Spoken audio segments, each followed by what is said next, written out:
दमयंती अब बहुत खुश थी। अब मेरे अंदर डायनी की शक्तियां भी हैं और कर्ण पिशाचिनी की भी। इसका मतलब अब मैं सबसे ज्यादा शक्तिशाली हूँ।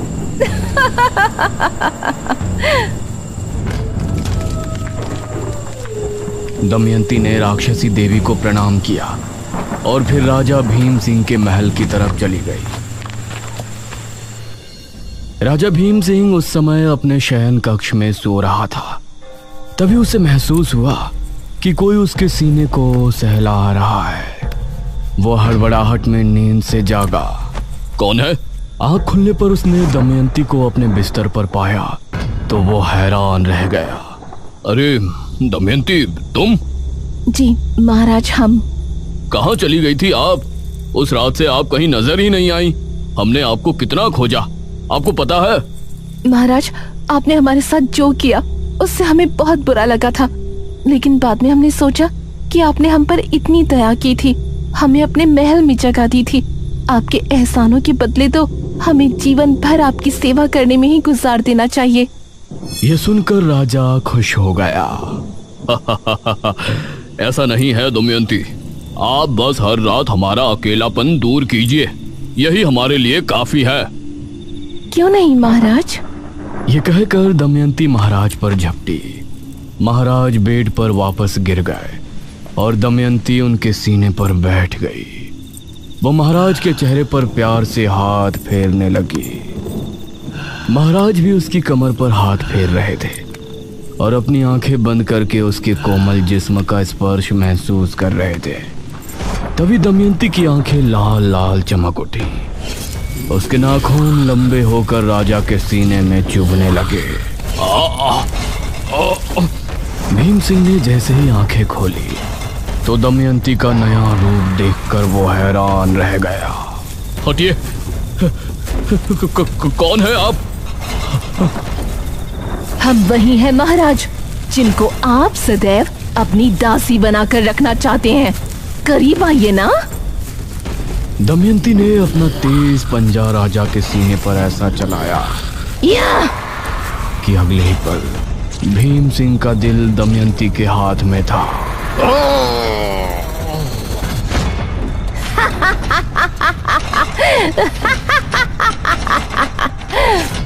राजा भीम सिंह को खत्म कर दमयंती खिड़की से बाहर कूद गई और बिजली की रफ्तार से वहां से भाग निकली। वो अब बहुत खुश थी। उसके बाद वो सीधा अपने माँ बाप के पास पहुंची।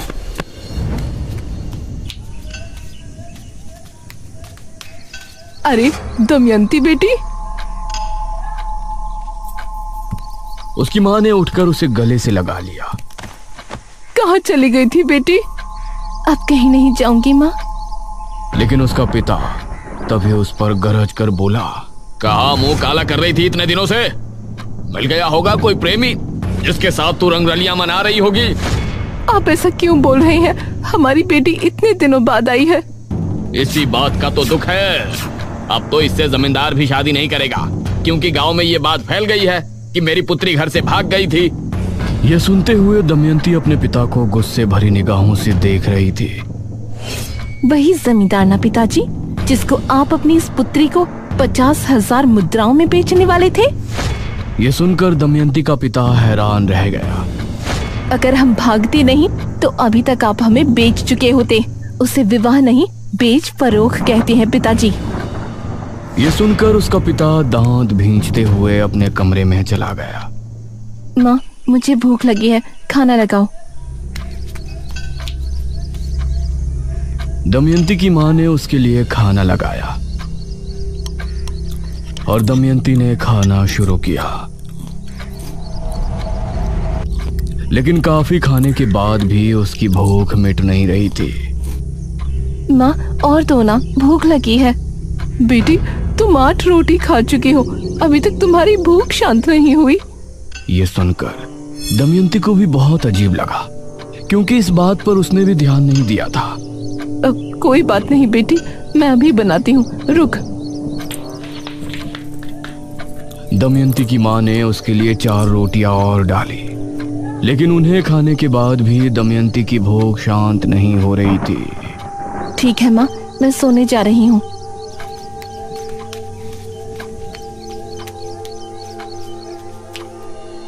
ये मुझे क्या हो रहा है? इतना खाने के बाद भी भला मैं भूखा क्यों महसूस कर रही हूँ?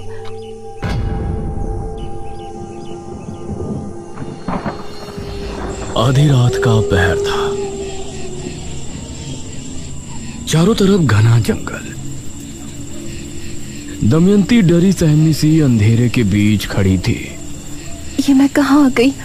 क्या मैं सही जगह हूँ? वो इधर उधर देख रही थी, लेकिन घने जंगल के अलावा कुछ भी नजर नहीं आ रहा था। तभी उसे एक आवाज सुनाई दी। यह आवाज सुनकर वो अचानक से डर गई और झाड़ियों के बीच जा छिपी। उसने देखा कि 4 आदमी कंधे पर एक ताबूत उठाए आगे बढ़ रहे हैं और उन्हें पहचानते ही वो बेहद डर गई। हे काली दुनिया की देवी, मुझे बचा लीजिए। वो चारों दमयंती के जितना करीब आ रहे थे, उसके दिल में खौफ और भी ज्यादा बढ़ता जा रहा था। वो उस तक पहुंचने ही वाले थे, तभी अचानक उसे झटका लगा। उसने पाया कि वो जमीन पर पड़ी है, क्योंकि वो तभी खाट से नीचे गिरी थी। हाँ, ये भी स्वप्न था। इतना कुछ हो गया जिंदगी में, लेकिन ये स्वप्न अभी भी वहीं का वहीं है। उसने उठकर पानी पिया।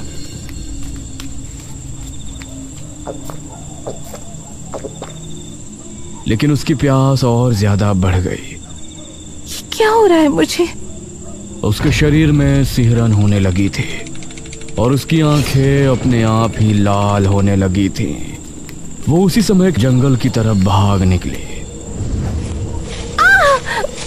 उसके नाखून लंबे हो गए और वो बहुत गर्मी महसूस करने लगी। उसकी चमड़ी भी भयानक हो गई थी। ये मुझे क्या हो रहा है?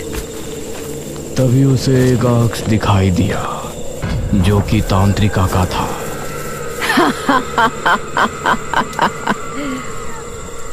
तांत्रिका? तूने मुझे मारकर मेरी शक्तियां तो ले ली है ना? तू भी अब मेरी तरह डायनी बन चुकी है।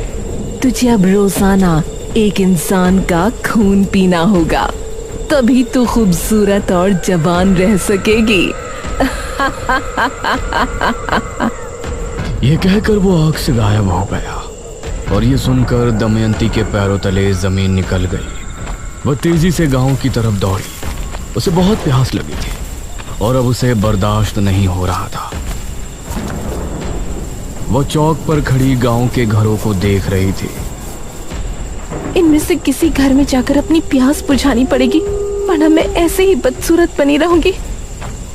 तभी उसे सामने एक आदमी आता हुआ नजर आया, जिसने खुद को चादर से ढका हुआ था। वो बिजली की रफ्तार से भागी और उस पर झपट पड़ी। वो उसे लेकर झाड़ियों में गिरी और अगले ही पल झाड़ियों से उस आदमी के चीखने की आवाजें गूंजने लगी।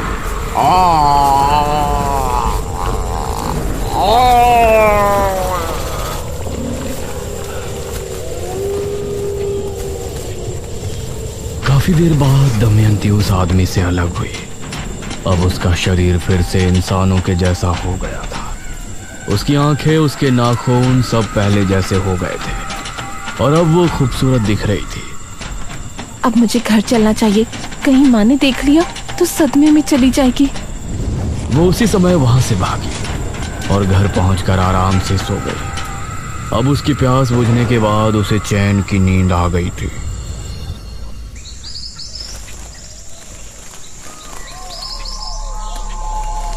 अगली सुबह घर में अजीब सा मातम सुनकर उसकी आंख खुली।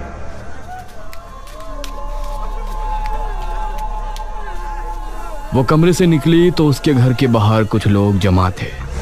उसके पिता की लाश जमीन पर पड़ी थी और उसकी माँ वहीं खड़ी आंसू बहा रही थी। ये क्या? ये कैसे हुआ? जरूर इस पर किसी जानवर ने हमला किया होगा। पूरे शरीर से खून गायब है। उसने देखा कि उसके पिता के लाश के पास वही चादर पड़ी थी जो उस आदमी ने ओढ़ी थी, जिसका शिकार उसने पिछली रात को किया था। यह जानकर उसके पैरों तले जमीन निकल गई कि उसने अपने ही पिता को मार दिया था। उसके पिता का अंतिम संस्कार किया गया और अपनी माँ को सफेद साड़ी में देखकर उसे बहुत बुरा लग रहा था, लेकिन अब जो हो गया था उसे बदला नहीं जा सकता था। वह हर रात को एक मर्द का खून पीने जाती और उसकी सुंदरता निखरती जाती। जो भी लड़का उसे पसंद करता वो उसी को अपना शिकार बनाती, क्योंकि उसको मर्द के नाम से ही नफरत हो गई थी। इसी तरह 40 साल और गुजर गए और अब उसकी माँ भी बूढ़ी होकर खत्म हो गई। गांव के लोग उसके बारे में तरह तरह की बातें करने लगे थे, क्योंकि वो 75 साल की होने के बाद भी बूढ़ी नहीं हो रही थी। लोग उसके करीब जाने तक से डरने लगे थे और इसी तरह से 23 साल और निकल गए। एक रात इसी तरह से वो अपना शिकार करके घर लौटी तो उसको अपने शरीर में अजीब सी सिहरन महसूस होने लगी। ये मुझे क्या हो रहा है? तभी उसे काली दुनिया की देवी की आवाज सुनाई दी। दमयंती, तुम्हारी आयु अब 98 साल 6 माह हो गई है। तुम्हारे पास अब 18 माह का समय है। 18 माह? मतलब 100 वर्ष की आयु होने के बाद 15 माह के बाद तुम एकदम बूढ़ी हो जाओगी और उसके बाद कुछ ही महीनों में तुम्हारी मौत हो जाएगी। ये सुनकर दमयंती के पैरों तले जमीन निकल गई। लेकिन मैं कैसे मर सकती हूँ? मैं तो बहुत शक्तिशाली हूँ। डायनी योनि का एक नियम होता है। आयु के 100 वर्ष पूर्ण होने के बाद वो किसी भी इंसान का खून नहीं पी सकती, न ही किसी मनुष्य का शिकार कर सकती है। उस समय उसे एक क्रिया करनी होती है जिसमें उसको जिंदा मनुष्य नहीं बल्कि 11 मुर्दों का खून पीना पड़ता है, और ये क्रिया 100 वर्ष की आयु होने के 55 दिनों के भीतर करनी पड़ती है, अन्यथा 56वें दिन उसकी मृत्यु हो जाएगी। लेकिन जब मैं किसी मनुष्य को मार ही नहीं सकती और जिंदा मनुष्य का खून पी नहीं सकती तो इस क्रिया को करूंगी कैसे? वो तुमको करना है। कैसे करना है ये सब तुमको देखना है, लेकिन उस क्रिया को करने के बाद ही तुम्हारी आयु 1000 साल बढ़ जाएगी, अन्यथा तुम्हारा अंत हो जाएगा। ये सुनकर दमयंती को कुछ भी समझ नहीं आया कि वो आगे क्या करे। इस तरह बेरमपुर में राजा विश्वजीत के प्रजाजन महामारी से जूझ रहे थे। महाराज, नगर में फैली महामारी अब और बढ़ चुकी है। अब इससे नहीं निपटा गया तो राज्य पूरी तरह से तबाह बर्बाद हो जाएगा। इस महामारी से निपटने का बंदोबस्त हम अवश्य करेंगे मंत्री जी। उसी समय एक आदमी वहां पहुंचा। महाराज की जय हो। जी, कौन है आप? महाराज, हम आपके पड़ोसी राज्य बल्लभगढ़ के राजा इंद्रसेन के दूत हैं। उन्होंने आपको शीघ्र ही मिलने बुलाया है। उनका कहना है कि आपके राज्य पर जो संकट आया है उससे निपटने में वो आपकी सहायता करना चाहते हैं। पिताश्री, हमें नहीं लगता कि वो हमारी इस महामारी से निपटने में कोई सहायता कर सकते हैं। हमें स्वयं ही कुछ करना पड़ेगा। समस्या गंभीर है राजकुमारी। हमें एक बार अवश्य ही उनसे मिलना चाहिए। हम आज रात ही उनके राज्य के लिए निकलते हैं। ठीक है पिताश्री, इस महामारी का जो भी हल निकले आप शीघ्र ही वापस आने की कोशिश करें, क्योंकि अगर आप इस बीमारी का इलाज नहीं ढूंढ पाए तो हमें ही कुछ करना होगा। अवश्य राजकुमारी। उसके बाद महाराज विश्वजीत सेनापति के साथ महल से निकले थे और फिर रास्ते में उनको एक सुंदर कन्या मिली, जो कोई और नहीं बल्कि दमयंती ही थी। दमयंती राजा विश्वजीत को किस तरह मिली और कैसे उसने राजा विश्वजीत को अपने प्रेम जाल में फंसाकर अपने 11 मुर्दों के खून पीने वाली क्रिया को अंजाम दिया, ये सब आप पिछले भाग में देख चुके थे। अंत में राजकुमारी मेघालय ने दमयंती पर हमला करके उसकी क्रिया भंग की थी और फिर दमयंती के शरीर वापस शक्ति पाने से पहले राज्य की सेना ने दमयंती को एक गुफा में बंद कर दिया था। कहा गया था कि अगर राजकुमारी मेघालय के कदम उस गुफा पर पड़ेंगे तो दमयंती जिंदा हो सकती है। और 6वें भाग में आपने देखा कि राजकुमारी मेघालय, जो इस जन्म में मेघना है, उसने अपने पिछले जन्म के पिता की लाश को एक गुफा से ढूंढकर निशिर मोलो के हवाले कर दिया था।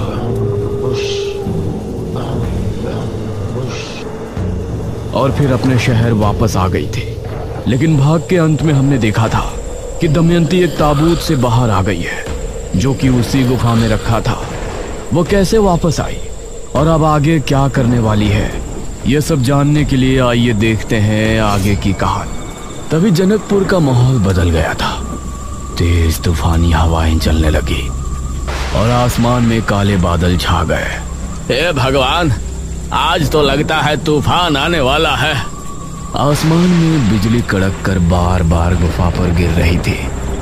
उसकी गहराई में एक और ताबूत रखा था जो पिछली बार भी हमने देखा था।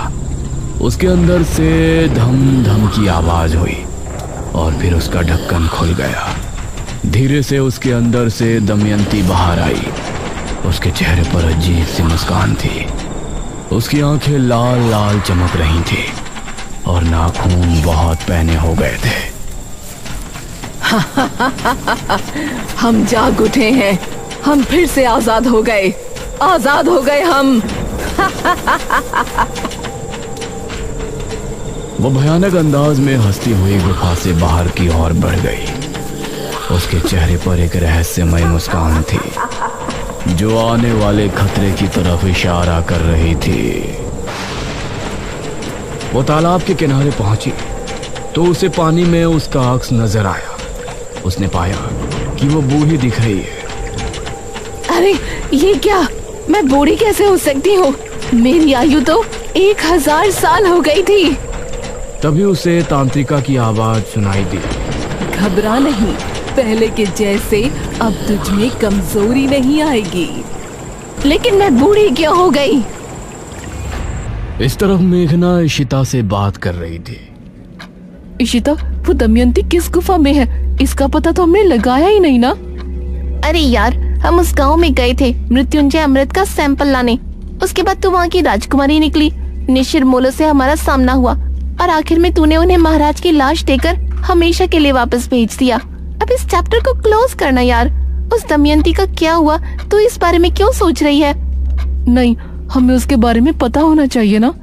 ओ बहन, तू अब काम पर ध्यान दे। दमयंती तब तक जिंदा नहीं होगी जब तक तू उस गुफा में कदम नहीं रखेगी जिस गुफा में उसे रखवाया गया था।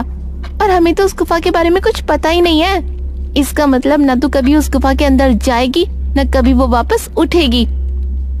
ये सुनकर मेघना चुप तो हो गई, लेकिन उसके दिमाग में अभी भी बहुत से सवाल चल रहे थे।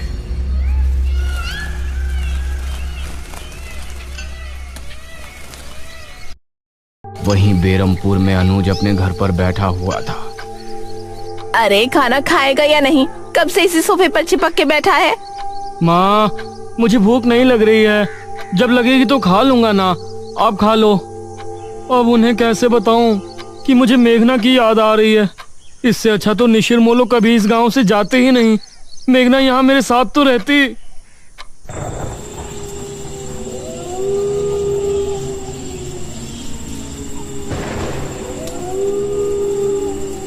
इस तरफ दमयंती जो अब बूढ़ी हो चुकी थी, उसको समझ नहीं आ रहा था कि उसके साथ ऐसा क्या हो रहा है। तभी उसे एक आवाज सुनाई दी और उसने आसमान में देखा। अरे ये क्या चीज है जो आसमान में उड़ रही है? ये तो कोई विमान लगता है। उसने आंखें बंद की तो उसे विमान में बैठे हुए लोगों की आवाजें सुनाई दी। अरे इस विमान में मनुष्य बैठे हैं, मतलब इस युग में मनुष्य हवा में उड़कर यात्रा करते हैं। ये संसार इतना आगे निकल गया है। ऐसे में कितने सालों बाद उठी हूँ, कहीं मेरे 1000 वर्ष पूरे तो नहीं हो गए। तभी उसे जोरों की प्यास लगने लगी। बहुत प्यास लगी है, कोई शिकार ढूंढना पड़ेगा। वो अब गांव की तरफ बढ़ गई। जनकपुरी में सभी गांव के लोग अपने अपने घरों में घुस गए थे। इस तरह का तूफान तो जनकपुरी में कभी नहीं आया। इतनी तेज हवा, कहीं घर की छत छप्पर ना उड़ जाए।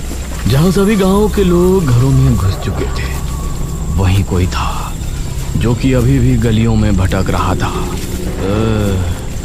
बड़े दिनों के बाद चोरी करने का प्लान बना था, इस कमबख्त तूफान ने सब खराब कर दिया। अब तो घरों में सभी लोग जाग रहे होंगे, चोरी भी नहीं कर पाऊंगा। तभी उसे सामने से दमयंती आती हुई नजर आई। अरे ये बूढ़ी कौन है? वो आदमी कुछ कदम बढ़ाकर दमयंती के पास पहुंचा। दमयंती उसको ऊपर से नीचे तक देखने लगी। इसने कितने विचित्र वस्त्र पहने हैं, शायद इस जमाने के लोग यही पहनते हैं। अरे अम्मा, इतने तूफान में कहाँ जा रही हो? घर चली जाओ। इसको सुनसान जगह ले जाकर इसी का शिकार कर लेती हूँ। बेटा, मैं अपने घर ही जा रही थी, अपनी पुत्री से भेंट करके आ रही हूँ। भेंट करके? वो क्या होता है? अब मतलब मिलकर आ रही हूँ बेटा, लेकिन अब चला नहीं जा रहा। कोई बात नहीं अम्मा जी, आओ, मैं आपको घर छोड़ देता हूँ। आइए, मेरी पीठ पर चढ़ जाइए। उस आदमी ने दमयंती को अपनी पीठ पर बैठा लिया और आगे बढ़ गया।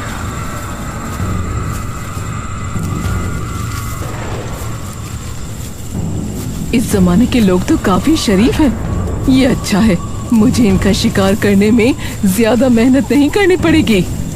तभी वो आदमी मन में सोचने लगा, इस बुढ़िया के घर में कोई नहीं रहता होगा, तभी तो अकेली आ रही है। अब इसके घर जाऊंगा और फिर इसे मौत के घाट उतार कर इसका सारा धन लूट कर रफू चक्कर हो जाऊंगा।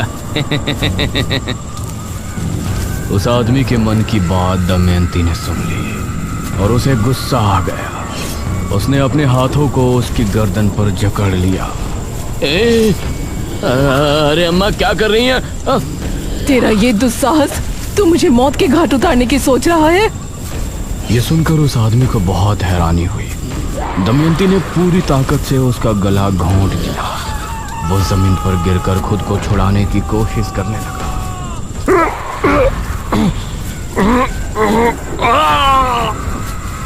उसकी चीख सुनकर आसपास पेड़ों पर बैठे पक्षी फड़फड़ाते हुए फिजा में उड़ गए। दमयंती उसे पूरी तरह से खाली करके उठ खड़ी हुई। अब सुकून मिल रहा है। तभी उसका शरीर ठंडा पड़ने लगा। अब ये क्या हो रहा है? तभी उसके शरीर की रंगत बिखरने लगी। उसके बाल भी काले घने हो गए। देखते ही देखते वो पूरी तरह से जवान और खूबसूरत हो गई। उसने अपने चेहरे पर हाथ फेरा तो अपनी खूबसूरती को वापस पाकर उसे बहुत खुशी हुई। मतलब मैं बूढ़ी सिर्फ इस वजह से हुई थी कि मैंने पिछले कई वर्षों से खून नहीं पिया था। इसका मतलब मेरी जिंदगी के 1000 वर्ष पूरे नहीं हुए। अब मैं राजकुमारी मेघालय से अपने साथ हुई सभी धोखेबाजी का बदला लूंगी। मार दूंगी उसको चारों तरफ से, मार दूंगी उसको चारों तरफ, तबाही मचा दूंगी। दमयंती आगे क्या करने वाली है? वो अचानक कैसे आजाद हो गई? क्या अब मेघना की जिंदगी में खतरा और ज्यादा बढ़ गया है? अनुज मेघना को पसंद करने लगा है। क्या होगा इसकी प्रेम कहानी में? बने रहिए हमारे साथ इस रोमांचक और डरावनी कहानी के अगले भाग ताबूत पार्ट 9 में भी, सिर्फ और सिर्फ स्कल टाउन्स यूट्यूब चैनल पर।